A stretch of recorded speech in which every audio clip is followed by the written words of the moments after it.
And welcome, Raise Your Inner Game. Today, I'm David Levin. This is our Tuesday episode, so it's sports and sports parenting. Friday is for all things inner game. So today we're talking about motivation and specifically the best ways to motivate ourselves and others, our kids or the kids we coach. So it's pretty common in this to use the idea of a personal best or a personal record. You pay attention to it and you continue to push yourself to do better and better and improve that personal best.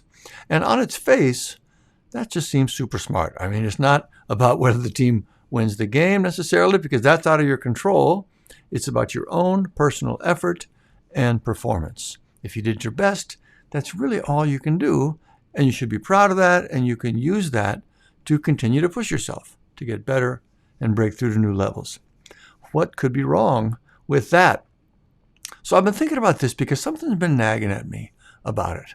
Again, it seems basically perfect, especially compared to having the focus be all about winning. That's clearly not helpful, not motivating. This is a lot better than that. But here's a piece I think is missing and why it matters and what we should do about it. The piece that's missing is the inner game. A personal best is still external. It's a number, a time, an observable external metric. It's more in their control than winning, which is good, but it's still not completely in their control, and it pays no attention at all to how hard or easy it was internally.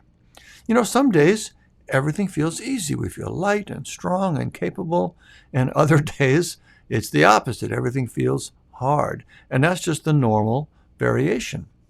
But also, some days we are carrying more of a load internally. There are things going on in our lives or in the situation or just in our head that make things a lot harder. If I go out and I'm feeling fantastic and strong, I hit a new personal best, that's great, but I don't actually feel that proud of it because it was relatively easy. On the other hand, if I'm struggling and I go out there and push through it and have a great day, even if I don't hit my personal best, I'm actually more proud of myself for that because I know how hard it was. I know what I had to overcome to do it. So as a coach or a parent, if I'm not acknowledging that and speaking to it and coaching with it in mind, I'm not really getting to the heart of their experience. And I'm not going to connect to the deepest core of their motivation. The most important factor for people in our personal satisfaction and our motivation is our pride in ourselves for our effort. And that pride specifically comes from how hard it was internally to do whatever it was. When I'm watching my diet, I'm happy about the number, of course, at least I hope I am. But what really makes me feel good about it is knowing how hard it was emotionally to get there and the gravity I had to overcome to do it. That's the real core about how I feel about myself.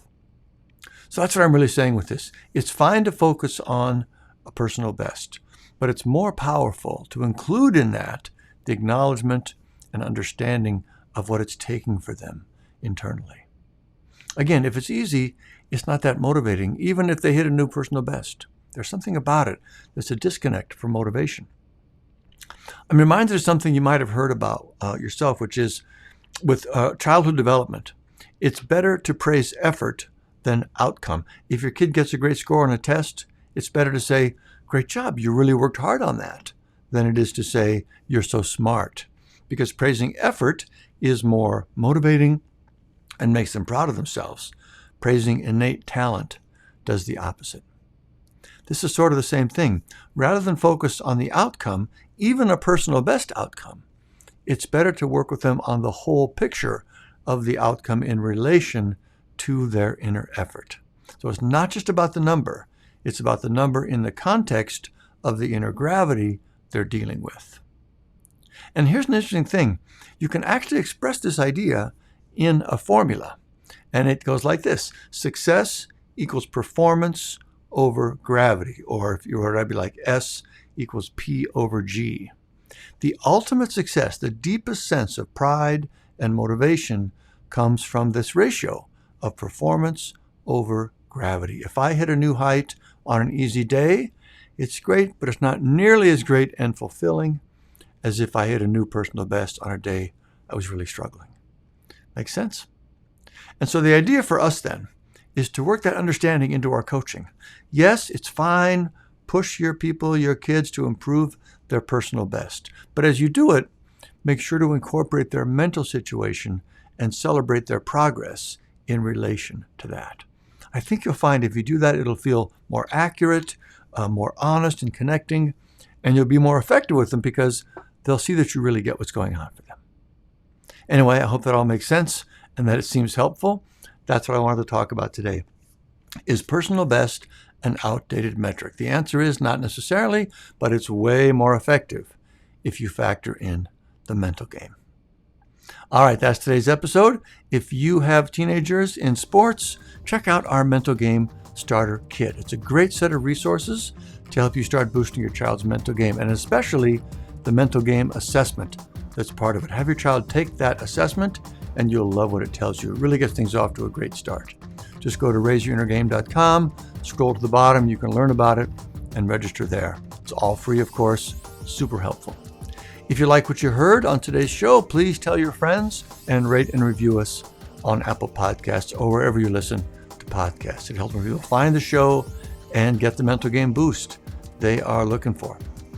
Also, if you're listening to the audio podcast and you like video, we post all our episodes on YouTube as well. There's a link to that in the show notes.